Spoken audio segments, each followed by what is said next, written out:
वो भी नहीं चलता है, एक ही से काम चलेगा पूरे में। अरे सर ये घुमाने जाकर वो कल धीरेन्द्र आके चटका रहे थे, आ रहे थे। हाँ क्या कह रहे हैं, वो कुर्सियां किसी रख रखी है, ये कुर्सियां रख रखी है। तो धीरेन्द्र सर का फैसला के बाद हाँ लंच क्या रहे हैं, कभी भी आ सकते हैं। क्या कह रहे हैं, बस ये बोले तो मुझे केसी लेके हालत कर रखी है, केसी लेके हालत कर रखी है। नहीं वैसे कोई काम से आए थे वैसे। अरे विजिट पे आए थे भाई। ये क्या बना रखा है, कुछ लेते क्यों नहीं है।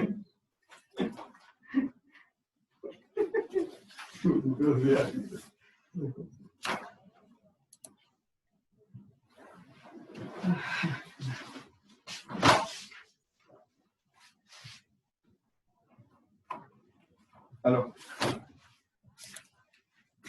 हाँ कौन है।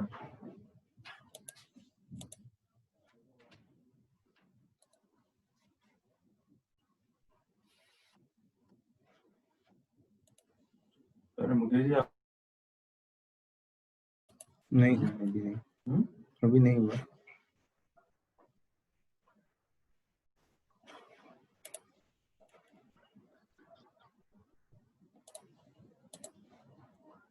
Good morning all of you.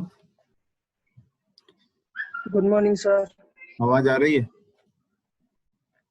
Yes sir. ठीक है, अरुण गोयल सर से भी मिले, सामने बैठे हैं। उनको भी गुड मॉर्निंग बोल दो। Morning sir. Good morning sir. Good morning sir. क्या क्या चलेगा सर? कितने लोग हैं? टोटल 15 लोग हैं, कम ही आ रहे हैं। भावना दांगी क्या है, उसको मैन्युफैक्चरिंग टेक्नोलॉजी फिर से पढ़ना है क्या?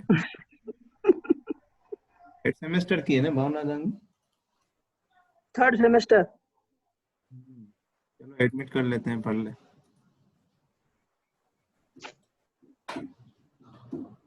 शौक होता है पढ़ने का। अच्छा फिफ्थ सेमेस्टर का सब्जेक्ट थर्ड सेमेस्टर नहीं पढ़ लेगी क्या?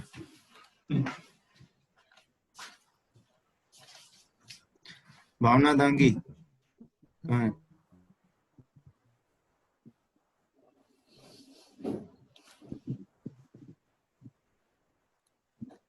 भावना दांगी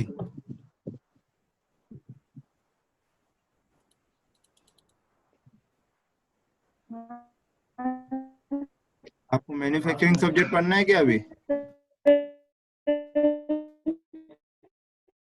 एग्जिट हो जाओ।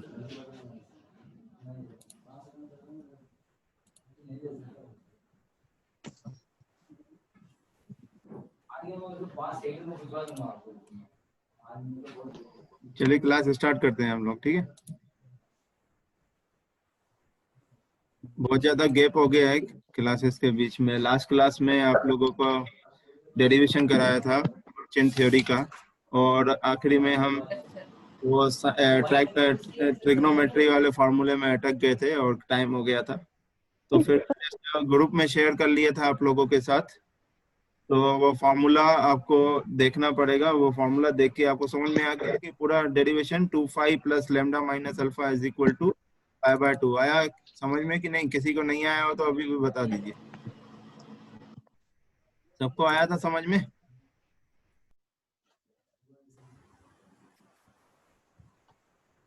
ये रिलेशन निकल के आया था 2 क्या हो गया उसको,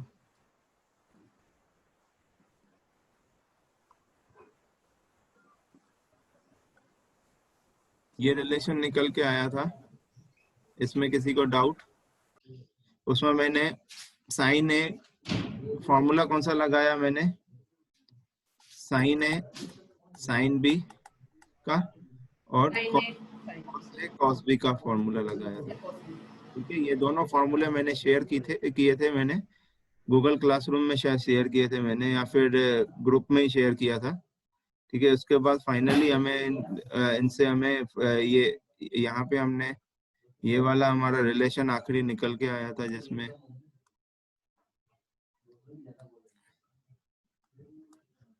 ये था हमारा cos phi cos lambda minus alpha plus phi is equal to sin phi sin lambda minus alpha plus five, ये था, है ना। उसी से हमारा इन दोनों का फॉर्मूला लगाया, यहाँ पे साइन है साइन भी है, यहाँ पे कॉस है कॉस भी है, इन दोनों का फॉर्मूला लगाएंगे, हमें रिलेशन हमें ये वाला मिल जाएगा।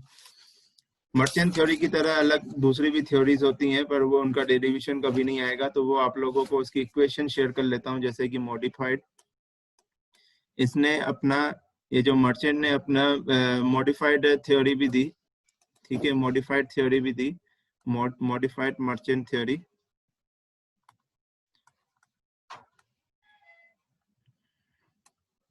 मॉडिफाइड मर्चेंट थ्योरी में क्या था, अभी भी ज्वाइन कर रहे हैं लोग।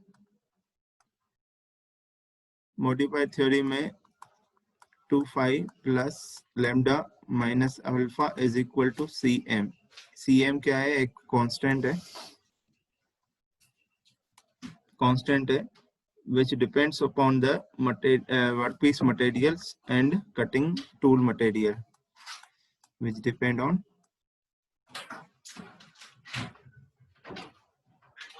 workpiece material and tool material, ठीक है। तो उनकी जो मॉडिफाइड थ्योरी है वो ये कहती है कि यहाँ पे जो कांस्टेंट π/2 है वो π/2 ना होके वो कोई और कांस्टेंट भी हो सकता है, इसलिए उन्होंने अपनी थ्योरी को मॉडिफाई किया। मॉडिफाई एक्चुअली इसलिए किया था क्योंकि मर्चेंट थ्योरी के कुछ मर्चेंट सर्कल के कुछ एजम्पशन थे, जो एजम्पशन हमने ये जो डेरिवेशन कैलकुलेट किया है, डेरिवेशन निकाला है, वो मर्चेंट थ्योरी के मर्चेंट सर्कल की हेल्प से निकाला है हमने। पर मर्चेंट सर्कल में कुछ एजम्पशन थे, इस वजह से मर्चेंट थ्योरी ने अपनी थ्योरी को मॉडिफाई कर दिया, मॉडिफाई करके यहाँ पे ये फाइनल रिलेशन निकाला। तो एजम्पशन क्या थे वो मैं आपको दिखा देता हूँ। एजम्पशन थे, पहला था cutting edge is straight and sharp, मतलब यहाँ पे कोई भी एंगल नहीं दिया गया था, सिर्फ एक ही एंगल दिया गया था, वो था आपका रेक एंगल, ठीक है, रेक एंगल। ऐसे कई सारे एंगल होते हैं, रेक भी दो तरह के रेक एंगल होते हैं, एक होता है आपका, क्या होता है सर, एक होता है आपका साइड रेक एंगल, एक होता है बैक रेक एंगल। ऐसे ही आपका कटिंग एज एंगल होते हैं, side cutting edge angle, and cutting edge angle. तो ऐसे सारे एंगल्स ना देके बिल्कुल उसको आपको जो कटिंग एज को है उसको उन्होंने शार्प किया है, ठीक है, शार्प करके सिर्फ एक ही एंगल दिया है, वो रेक एंगल, ठीक है। तो ये एजम्पशन था मर्चेंट सर्कल का। इसके बाद मटेरियल इज होमोजीनियस। होमोजीनियस का क्या एक प्रॉपर्टी है किसी मटेरियल की, आप लोगों ने पहले भी पढ़ा है, किसी को पता है बताइए, किसी को पता हो तो बताइए। होमोजीनियस मटेरियल का मतलब क्या है? थर्मोडायनेमिक्स में भी सर तो होमोजेनियस मटेरियल होता है सर, उसमें जो जो भी प्रॉपर्टी है वो पूरे मटेरियल में इक्वली डिस्ट्रीब्यूट होती है। Chemical composition throughout the various हार्दिक सोमानी, चलो बताओ तुम भी। Yes sir. हाँ तुम बता रहे थे ना, बताओ। सर मतलब जितनी भी प्रॉपर्टी होती है सर उसके पूरे डायमेंशन में सेम रहती है। जैसे सर उसका अगर अपन उसमें हीट ट्रांसफर होता है वो पूरे मटेरियल में सेम होगा, या फिर उसमें सर जो भी फिजिकल प्रॉपर्टी है दूसरी वो सब सेम रहेगी sir. Sir chemical composition same रहती है। कौन बोल रहा है? शुभम चौधरी। शुभम चौधरी बोलो, फिर से बोलो। सर केमिकल कंपोजिशन जो होती है वो पूरे आपकी आवाज क्लियर नहीं आ रही सर, थोड़ा सर आवाज बंद कर दो ना sir.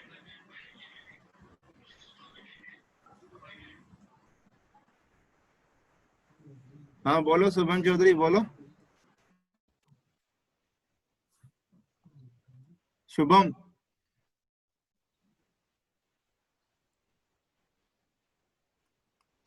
Shubham are you there?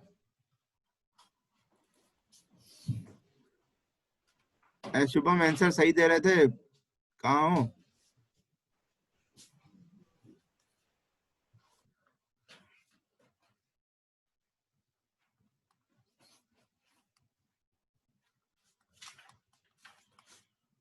Bharat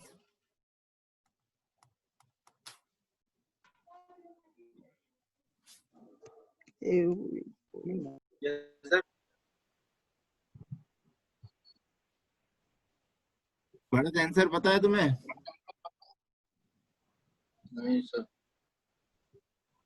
क्या पढ़ाई की है तुमने? सर मैं पिछले कुछ 1-2 क्लास में आ ही नहीं पाया सर। क्लास में थोड़ी पढ़ाया बेटा मैंने,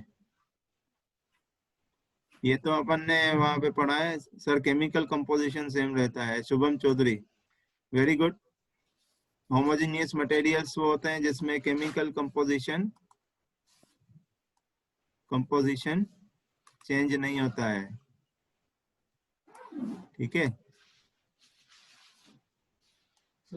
दिव्यांग जहांगीर, कोई डाउट है क्या? No sir. राइज हैंड क्यों किया बेटा? सर वो बाय मिस्टेक हो गया। तो ऐसे मटेरियल जिनका केमिकल कंपोजिशन सेम होता है वो एक एजम्पशन है, ठीक है, मर्चेंट सर्कल का। दूसरा इसके बाद कटिंग इज ऑर्थोगोनल। आपको मैंने बताया था कि 2 तरह के कटिंग ऑपरेशन होते हैं। ये आज सर ठीक से रन नहीं कर रहा है ये, ठीक है। इसमें तो दिक्कत नहीं होगी।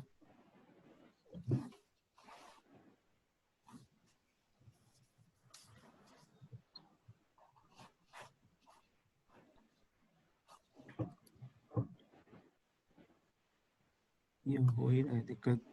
कटिंग इज ऑर्थोगोनल, 2 तरह के कटिंग होते हैं। एक ऑर्थोगोनल कटिंग होता है, दूसरा होता है ऑब्लिक कटिंग, ठीक है। तो 2 तरह के कटिंग ऑपरेशन होते हैं। तो अगर आपका टूल ऐसा है कुछ, ठीक है, तो ये ऑर्थोगोनल कटिंग होता है। अगर टूल कुछ ऐसे करके काट रहा है मटेरियल तो ये ऑर्थोगोनल कटिंग होता है। और कुछ अगर ऐसा एंगल है,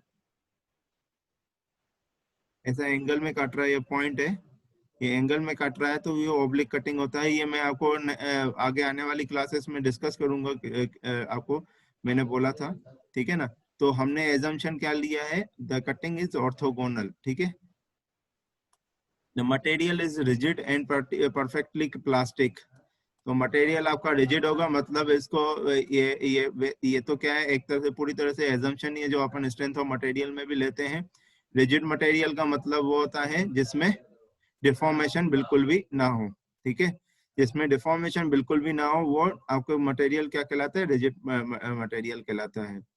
and shear zone extends in a very narrow region which can be approximately by a straight line। अब आपको ये डायग्राम मैंने बनाया था, याद हो तो,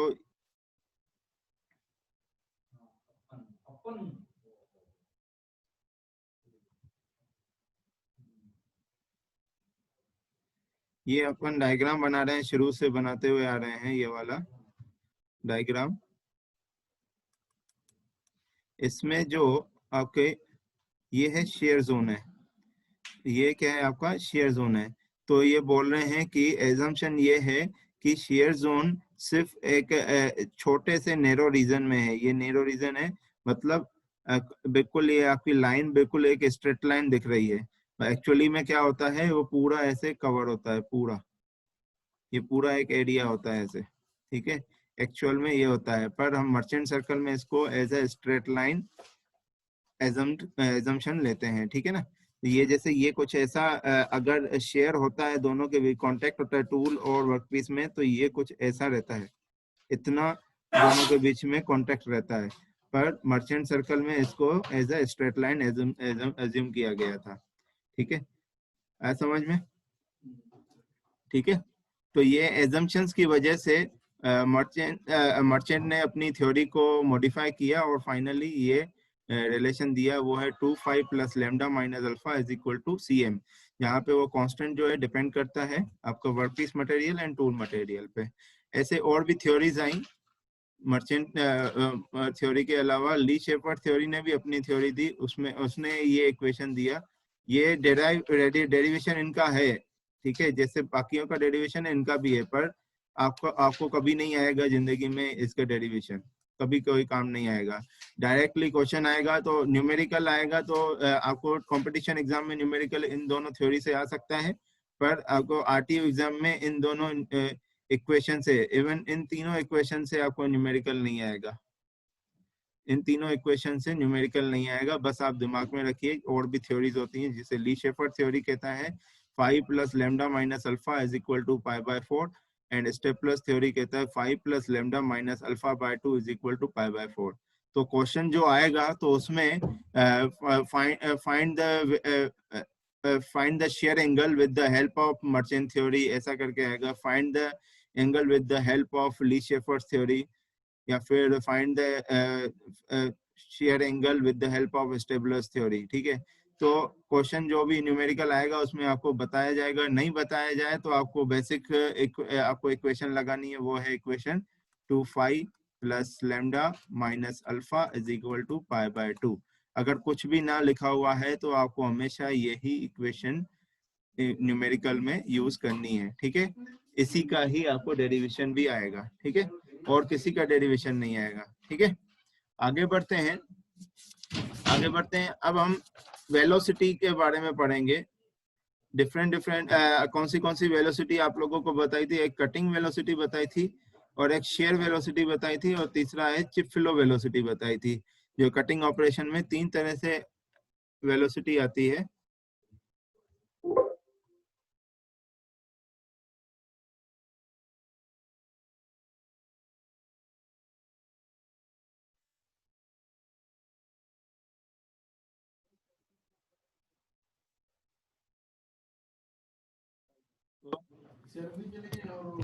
अब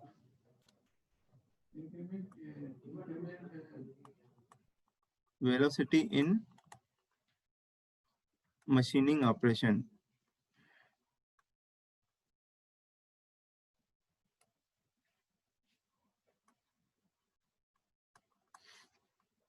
चल ही नहीं रहा है आज, इसको पता नहीं क्या हो गया है।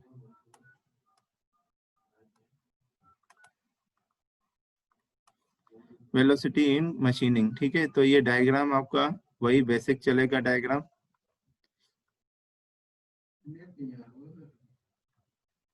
नहीं सर, ये पेड सही से नहीं चल रहा है। इतनी थी इसकी एज, चला लिया ज्यादा।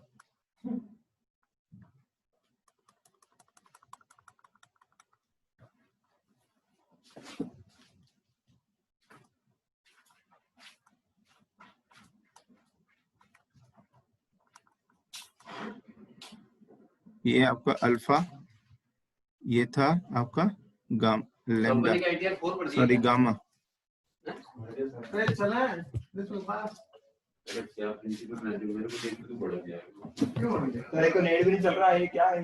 ये है गामा, तो ये है आपका रेक्टेंगल, ये है क्लियरेंस एंगल, और ये है शेयर एंगल, है ना।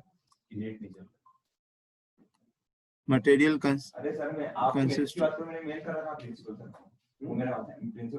अभी बेटा प्रेजेंट मत लगाइए, मैं बोल नहीं रहा हूँ प्रेजेंट लगाने के लिए। जब मैं बोलूँ तब प्रेजेंट लगाना। सर बात नहीं करो ना यार। ठीक है, तो कहाँ एक एंगल, एक तो जहाँ पे कटिंग फोर्स की डायरेक्शन में आपका एंगल होगा, सॉरी वेलोसिटी होगी। वेलोसिटी ये टूल की वेलोसिटी, टूल कैसे मूव कर रहा है, इस डायरेक्शन में मूव कर रहा है, कटिंग कर रहा है। देखिए पहले यहाँ पे था, ऐसे कटिंग करते ये यहाँ पे पहुंचा, मतलब इसकी डायरेक्शन ये है। तो ये कटिंग वेलोसिटी की डायरेक्शन VC हॉरिजॉन्टल हो गया। टूल के मतलब वर्कपीस के साथ बिल्कुल जैसे फोर्स की डायरेक्शन थी सेम हॉरिजॉन्टल, वैसे ही आपकी कटिंग वेलोसिटी की डायरेक्शन हो गई। ठीक है, इसके बाद शेयर वेलोसिटी जहाँ कहाँ होगा, जहाँ पे शेयर फोर्स होगा, शेयर होगा जहाँ पे मटेरियल सॉरी जो टूल है और वर्कपीस के बीच में कांटेक्ट होगा, वहां पे शेयर होगा। तो वहीं पे आपका यहाँ पे क्या एग्जिस्ट करेगा, शेयर वेलोसिटी। ठीक है, तीसरा होता है आपका चिप फ्लो वेलोसिटी। ये है चिप फ्लो ऐसे कर रही है, और चिप फ्लो कहाँ कैसे कर रही है आपका, ये कौन डिसाइड कर रहा है, ये रेक एंगल डिसाइड कर रहा है और टूल की हेल्प से ये चिप फ्लो कर रहा है। तो चिप फ्लो की डायरेक्शन वेलोसिटी की डायरेक्शन क्या हो जाएगी, वीएफ। ये तीनों का रिलेशन हमें निकालना है, वीएफ, वीसी एंड वीएस का रिलेशन निकालना है। आप लोगों को साइन रूल पता है क्या है? किसी को पता हो तो लिख के बताएं चैट बॉक्स में, साइन रूल। यहाँ पे अपन साइन रूल लगाने वाले हैं। साइन रूल पता है शुभम चौधरी? नहीं पता? शुभम चौधरी नहीं है क्या?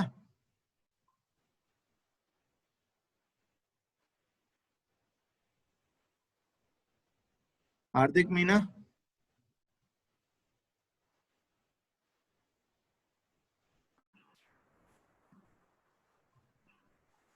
Yes sir. पता है साइन रूल पता है? हाँ सर, मैं टाइप कर रहा हूँ चैट बॉक्स में। अभिनव खंडेलवाल? अभिनव?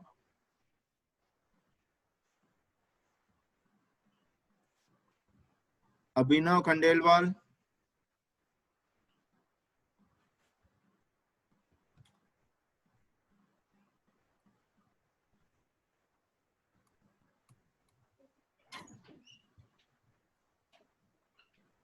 माया साहू?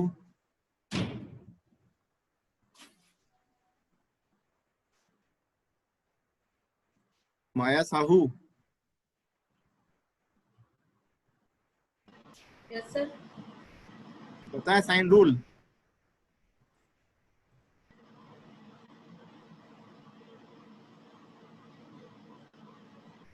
नहीं पता?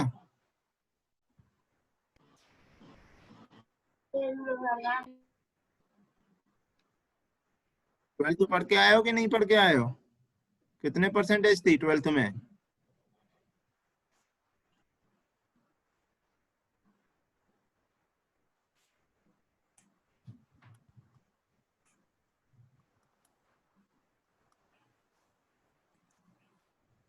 हर्ष शर्मा?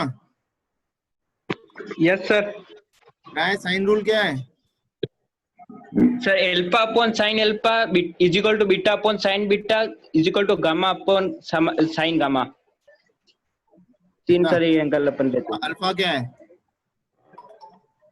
एल्फा सर अपन कोई भी लेंथ ले रहे, एक ट्राइंगल के अंदर ये साइड वाली लेंथ ले रहे, इसका ये लेंथ अपॉन इसका जो सामने वाला एंगल है सर वो। ठीक है। हार्दिक सोमानी, क्या डाउट है क्या? ये तुमने नाम क्यों चेंज कर लिया है अपना? हार्दिक सोमानी लिखा है, दिखा हुआ। सर वो वहाँ पे टाइप करना था पहले से, तो सर डिफॉल्ट में नाम आ गया डायरेक्ट। छबिल सोमानी हो कि हार्दिक सोमानी हो तुम? छबिल सोमानी में। ठीक है। राइज एंड किया है, डाउट है क्या? नहीं सर, वो मेरे को लगा सर आप मेरे से पूछो इसलिए वो राइज एंड हो गया। ठीक है। साइन रूल क्या होता है? कोई ट्राइंगल, उसकी साइड ए बी सी है और ये आपका अल्फा, ये बीटा और ये गामा है। तो साइन रूल ये कहता है टू पार्टिसिपेंट राइज एंड। अरे मजाक में राइज एंड मत करो बेटा, डिस्टरबेंस होता है। अगर डाउट हो तो अभी राइज एंड करो।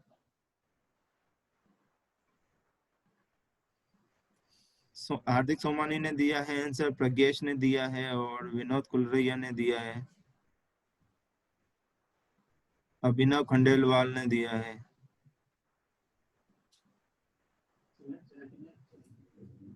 ठीक है। So the sine rule is, जो साइड के जिस साइड के सामने वाला एंगल है उनको देखा जाता है। ए के साइड वाला ऑपोजिट वाला एंगल कौन सा है? अल्फा। बी के ऑपोजिट वाला एंगल है बीटा और सी के ऑपोजिट वाला एंगल है गामा। तो साइन रूल ये कहता है A upon sine alpha is equal to B upon sine beta is equal to C upon sine gamma. तो यहाँ पे ऐसा ही कुछ रूल लगने वाला है। तो एक ट्राइंगल बना रहा हूं, इस इस डायग्राम की हेल्प से। वो डायग्राम में आपका जो वेलोसिटी है VF, VC और VS, ये तीनों क्या साइड्स के डायमेंशन की तरह वर्क करेंगी, और जो अल्फा, फाई और गामा है वो क्या है आपके एंगल होंगे ट्रायंगल के। ठीक है, देखिए कैसे बनाएंगे। सबसे पहले VC बनाया, हॉरिजॉन्टल लाइन बना सकते हैं ये VC, ये तो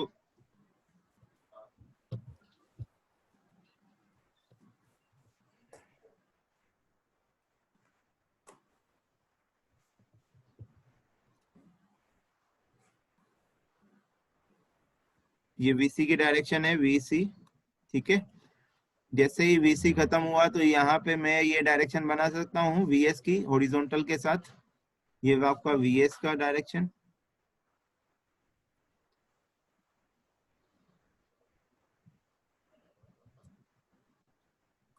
तो VS में एक तो इस पॉइंट पे भी VX बना सकता हूँ इस डायरेक्शन में, और VS में इस डायरेक्शन में भी इस पॉइंट से भी बना सकता हूँ। किस पॉइंट से बनाना है वो हमें डिपेंड करता है कि VF की कौन सी डायरेक्शन है। VF की डायरेक्शन ये दिख रही है। अगर मैंने VS इस डायरेक्शन में बनाया, मान लीजिए VS मैंने इस डायरेक्शन में बनाया, तो ये आपका यहाँ पे खत्म होता है। उसके बाद VF अगर इस डायरेक्शन में बनाऊंगा तो ये आपका ट्रायंगल कंप्लीट नहीं होगा।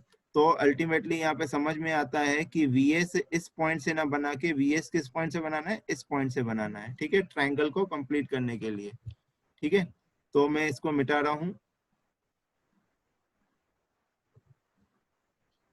देखिए मैं क्या करूंगा, ये VS की डायरेक्शन हो गई, VS बना रहा हूँ, और ये हॉरिजॉन्टल के साथ VS का एंगल कितना है, फाई। तो यहाँ पे मैं फाई लिख सकता हूँ। ठीक है, अब फाइनली बचा VF की डायरेक्शन क्या है, ये वाली।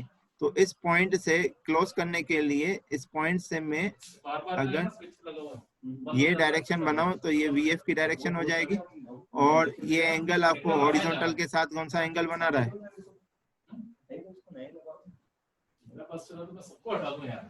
गामा। बेटा गामा तो ये वाला लाइन के लिए है, ये वाले लाइन के लिए नहीं है। गामा का एंगल कौन सा है, ये वाला लाइन है ना, ये लाइन बोल रहा हूँ। ये एंगल गामा थोड़ी है, ये एंगल गामा है क्या, नहीं है ना। तो ये अपन को निकालना पड़ेगा। सो कैसे निकालेंगे ये एंगल, अब दो एंगल हमें निकालने पड़ेंगे।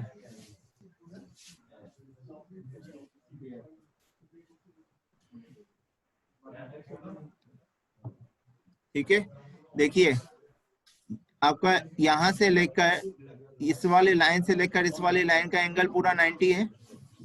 यहाँ से लेकर यहाँ तक 90 है पूरा, और यहाँ से लेकर यहाँ तक आपका अल्फा है। तो यहाँ से लेकर यहाँ तक क्या होगा, 90 माइनस अल्फा। तो ये क्या हो जाएगा आपका 90 माइनस अल्फा एंगल। ठीक है,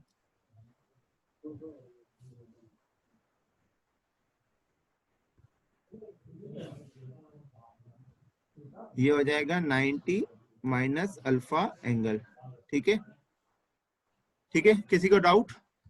फिर से बता रहा हूँ, ये और ये वाली लाइन को देखें, ये वर्टिकल लाइन और हॉरिजॉन्टल लाइन, ये आपकी लाइन VC की। तो इसको ऐसे एजम किया कि ये आपका हॉरिजॉन्टल लाइन हो गया। तो यहाँ से लेकर यहाँ तक पूरा क्या है, 90 डिग्री का एंगल बना रहा है।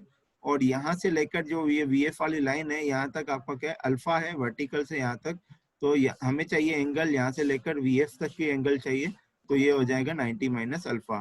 तो ट्राइंगल में टोटल एंगल कितना होता है, 180 डिग्री होता है सारे एंगल्स का। तो फाइनली हमें ये वाला एंगल मिल जाएगा। तो अगर मेरे को ये वाला एंगल चाहिए तो वो एंगल आपका कैसे निकलेगा, 180 में से माइनस किया 90 माइनस अल्फा और माइनस अल्फा, ये माइनस करेंगे भाई। टोटल एंगल कितना होता है, तीनों ट्राइंगल का टोटल एंगल होता है 180। तो हमें एक का -5 होगा, -5 होगा। हाँ,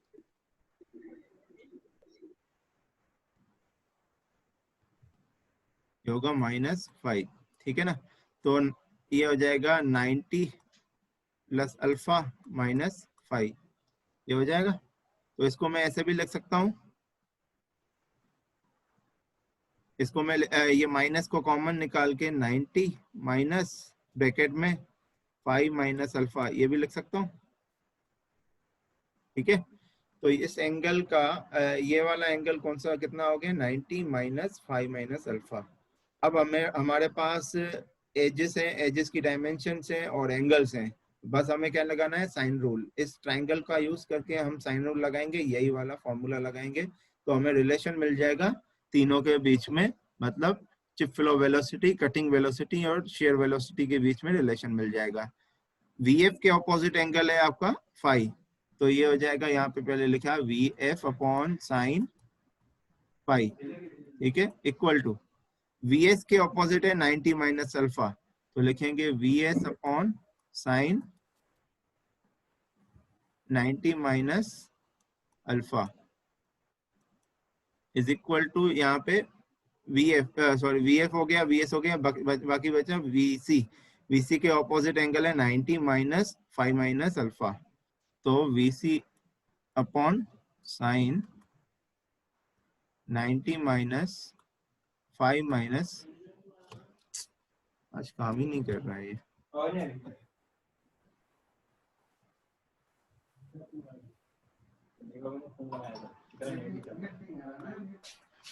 ठीक है। सो साइन 90 माइनस अल्फा होता है कॉस अल्फा, तो डायरेक्टली यहाँ पे कॉस में कन्वर्ट कर लेते हैं, तो आपका रिलेशन बन जाएगा VF upon sine phi is equal to VS upon cos alpha is equal to VC upon cos pi minus alpha. ठीक है, तो अगर मैं को VF और VC के बीच में रिलेशन है चाहिए तो दोनों को इक्वेट करेंगे, VS और VC के बीच में रिलेशन चाहिए तो इन दोनों को इक्वेट करेंगे, VS और VF के बीच में रिलेशन चाहिए तो इन दोनों को इक्वेट करेंगे। जैसे कि अभी मेरे को कुछ टर्म आएगी उसके लिए मेरे को इन दोनों के बीच में रिलेशन चाहिए, तो मैं लिखूंगा VF upon sine phi is equal to VC upon cos pi minus alpha. ठीक है, तो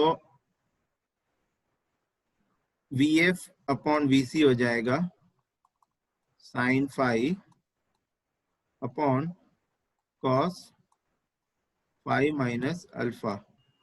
ठीक है, तो ये आपको कहीं याद आ रहा है कि ये भी एक फॉर्मूला कहीं पहले भी अपन पढ़ चुके हैं, sine phi upon cos phi minus alpha. Chat box में लिख के बताइए ये फॉर्मूला कहीं आपको याद आ रहा हो। ये फॉर्मूला अपन पहले भी पढ़ चुके हैं, sine phi upon cos phi minus alpha. R is equal, very good, कौन बोला? हर्ष शर्मा, वेरी गुड बेटा। ये हमने चिप थिकनेस रेशियो पढ़ा था सबसे पहले, जब दूसरी तीसरी क्लास में चिप थिकनेस रेशियो पढ़ा था, उसका चिप थिकनेस रेशियो का फॉर्मूला क्या था, sine phi upon cos phi minus alpha. तो आपको रिलेशन, ये बहुत ज्यादा इंपॉर्टेंट रिलेशन है, चिप फ्लो वेलोसिटी और VC के बीच में रिलेशन आपको कंपटीशन एग्जाम्स में भी आया हुआ है, वो होता है चिप थिकनेस रेशियो के बराबर। वो क्या होता है, sine phi upon cos phi minus alpha. ठीक है, तो अगर क्वेश्चन में कभी भी क्वेश्चन में फाई या अल्फा ना देके आपको क्वेश्चन में बोले कि कटिंग वेलोसिटी आपको 10 मीटर पर मिनट दे दिया, तो और आपको चिप थिकनेस रेशियो क्वेश्चन में दे दिया, तो आपको बोलेंगे क्वेश्चन में find out the chip flow velocity, तो डायरेक्टली आप इससे निकाल सकते हैं। आपको किसकी जरूरत नहीं है, फाई और अल्फा एंगल की जरूरत नहीं होगी। ठीक है, अगर क्वेश्चन में दे दें VC दे दें और R दे देंगे तो आप VF आसानी से निकाल सकेंगे, ये दिमाग में रखना पड़ेगा इस चीज को। ठीक है, आया समझ में? तो नेक्स्ट क्लास में हम न्यूमेरिकल करेंगे इन्हीं से रिलेटेड।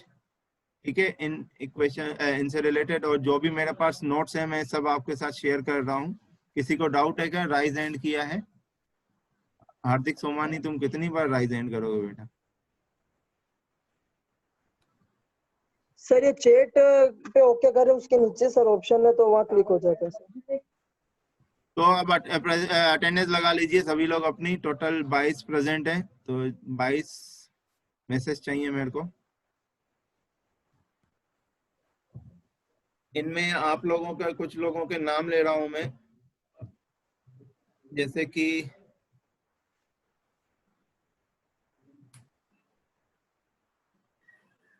कुछ लोग लेट आ रहे हैं, कंटिन्यूअसली मैं देख रहा हूँ लेट आ रहे हैं।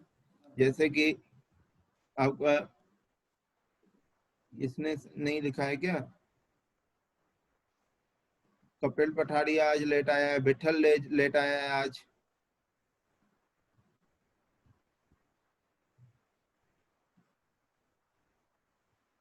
अभिलाष पाठक था ना, अभिलाष पाठक। यस सर, वो चले गए, डिस्कनेक्ट हो गया सर। राघव आज तुम लेट आए हो बेटा।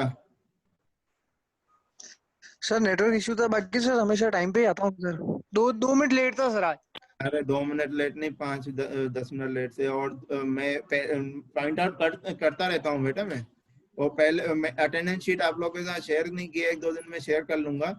उसमें भी मैंने स्टार मार्क करके रखा हुआ, क्योंकि 2 बार अटेंडेंस लेता हूँ। आज ही मैंने 1 बार ही अटेंडेंस ली है, तो 2 बार अटेंडेंस लेता हूँ मैं। तो उसमें मैंने देखा है कि पहली वाली अटेंडेंस में कई लोगों के नाम नहीं है, वो दूसरे में अटेंडेंस में नाम है उनका।